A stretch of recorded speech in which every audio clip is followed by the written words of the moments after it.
How does it feel being on this block? What you mean? You're on Hudson Street. Last time you was here was what? Yeah. 2001. Yeah. Nah, facts. How does it feel being on this block? I mean, Yeah. They didn't got me for doing the time now, so I really can't. It is what it is. But do it feel weird being on this block though, or does it look different to you? No, me and Tad had a conversation. I thought the building was actually Hot 97. Oh no, you probably borrowed from there. No. I went there with Faye. Okay. For it was for March 9th. I Got went you. there with Faye, and because I hung out with Faye all that day. You Yeah, know what I mean? yeah. So she went to a few radio stations. She did Sway, then she went to Hot 97 or whatever. I got to see my guy enough. You know what I mean? But no, they didn't bar me. Okay. They probably didn't actually know who I was either. Yeah. Knew. You know what I'm saying? Yeah, people that was in there, but I'm quite sure the people that own the building ain't know the dude that shot. Yeah. The dude that was that shot. You know what I'm saying? In front of the spot was dead. So. It wasn't no problem with me. Like it was funny to me that I was like, damn. First spot I come to, radio station. No, it wasn't the first spot, but it's like because we went to Sway shit first. But Got you. I'm like the first time after all this time back at this joint. It was just ironic that like, yo, nigga, end up back here. When you think about that day, what would you have done different?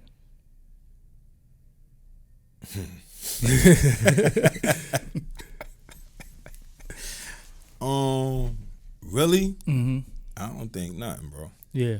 I mean, because it was a situational thing. Yeah. You know what I mean? I can't, now if I would have took the advice of people before, even with my state case, you know what I mean? Because even if I'd have took my own advice, for real. Yeah. Because I was telling like 2 weeks prior to me catching my state case, which happened after the Fed case, but you know what I mean? So Hot 97 was the Fed. Yeah. State case was Myrtle Ave. Yeah. Wow. Okay. And Hot 97 happened first, but we got away. We didn't until we got indicted and all that. Yeah. You know what I mean? But I was telling my little brother, like, yo, because it was something with some red rags or whatever, some domos. But he was like, yo, and I'm like, yo, God, you gotta be aware. Dudes is telling now, boo, and not just saying it's them specifically doing, but just speaking in general. Like, yo, you gotta be aware of what you doing because you clap a dude, dudes will send you to jail, bro. Yeah. There's no ifs, ands, and buts about it. Yeah. Like that, and that's literally what happened after I spoke to him with the Myrtle Ave. Yeah, with the Myrtle Ave joint. You know what I mean? So I just didn't take my own advice. Yeah. I'm like I was more like that than like the uncle that always give you good advice. The drunk uncle that don't, but never follow none of it. Yeah. You know what I'm saying? Your uncle, he probably did 100 bids. You know what I'm saying? He stayed in jail. Man, I'm telling you, youngin, if you do this and you do that, and they be looking at you like, yo, but uncle, you like. Yeah, you about to get sentenced next week. Yeah. You know what I mean? It's like that. So I had that joint where I always had the intelligence to give good advice, but I wasn't even following it because, like I said, my temper. You know what I'm saying? I had a bad temper and had or you. Yeah, I had. Yeah, my temper is my temper. Now I want to tell you how much you changed, though. Listen, my temper is good. Yeah. I'm not saying I don't get mad and I don't be, you know what I'm saying? But now, I know the techniques to like breathe. Get away from a person if it's really get to that joint with you. You know what I'm saying? Because this another thing is people need to be aware in our communities about the mental health issues. Facts. You know what I mean? Any dude that came up, especially at our time in our environment, in the environments around New York City and anywhere, inner city ghetto, any slum area, kids going to suffer from PTSD. You in a war zone, bro. We was talking off camera about all the dudes in our hood that got killed, not that died of a heart attack, that actually got murdered. Yeah, and we was in double digits. Yeah, and it happened when we was kids. Yeah. Well, y'all was kids, but I was like, yeah, you know, yeah. I'm half a man now. Yeah. You got me by some. Got me, So, but yeah, you know, so that's an issue that if you don't deal with it, especially if you got anger issues, it's always gonna end up bad. You know what I mean? I remember when I heard what happened at Hot 97, and they said Gutta was there, and I was like, oh no, that sound about right. That's what Gutta do. You know what I'm saying? And then I know with Big being gone, you really felt like you had to protect the home team more than anything, because what would Big had it done? Yeah.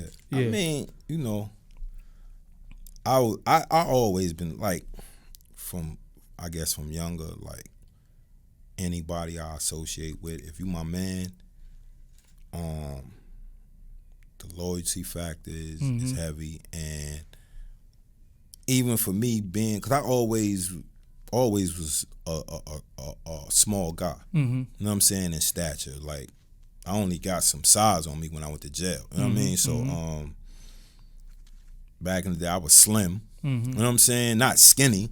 I was defined, but I was slim. Like, I wasn't no heavyweight, like, you know. But dude, everybody knew I was a fighter. So but even then, I always had a certain level of protectiveness of anybody I deal with. You know what I mean? It's just, and especially like me and Tad was talking about this earlier, it was like I'm the oldest. It was me, Big, O, Cheek. You know what I mean? Everybody was at least a year younger than me. And Winnie was way younger than y'all. Nah, Winnie's actually older than O. Word? I never knew that. Winnie's only 2 years younger than me. I always thought Oli was, you know why? Because Oli was out more. Yeah. So Winnie always seemed like the younger brother. Wow. So, like, I was the oldest. But you got to remember, I was the shortest too. Yeah. Only one was shorter than me was Cheek. Facts. You know what I'm saying? Yeah. I was the shortest, but I was the wildest. You know what I'm saying? I was always high strung. I mean, when you hear something on Fulton Street and you heard Seif, it was like, yeah, that's Seif. That's just. And you know, like, you know, I'm and it's kind of like an oxymoron, because I was always hyper, but I was always in the background. Yeah. I was only hyper in certain instances. Joking. Yeah. Snapping, ranking in the hood. That was ranking. Yeah. When it come time to put in work and playing ball. Because everybody in the hood knew that was my thing. Yeah. You know what I'm saying? So those were the things I would be always hype about. Other than that, I was always in the background. You know what I'm saying? That's where Big and O and all of them personalities would come out, and everybody would. If it wasn't joking, like I wasn't really speaking. I speak to who I deal with. Other than that, I was in the cut, so it was kind of like different. You know what I mean? And I think I got that through just from me coming back to New York from down south. I ain't fit in. Yeah. Country, but I'm from New York. Yeah. But I'm country. You know what I'm saying? And even down south, I didn't really fit in. Because you do New York. Yeah. And I didn't grow up, and I lived in a few towns. I didn't just stay in one town all my life. You know what I'm saying? The whole time I was down there, I went to town. So I was kind of like a outside looking in kid. But I had a certain amount of popularity through sports, and me always I fight anybody. For real. Like we in small towns, so it might be a dude 3-4 years older than me. I'm gonna be scared, and I might get my ass whipped. But we gotta fight. You know what I'm saying? You're not just going. You know what I'm saying? And hence the name. You know what I'm saying? Like once my mom's told me, yeah, that's a warrior name. Going back to the clothing line. You know what I'm saying? Once my mom's told me, yeah, you got a warrior name, I took that in a way, literally, that I have to fight all the time. When you telling a kid, the parents aren't cognizant of how the kid is going to take it. And what they instilling in you, not even knowing. You know what I'm saying? You telling me this, and my mind that's not mature that means warrior or I fight. Yeah. We going anything that needs to be solved.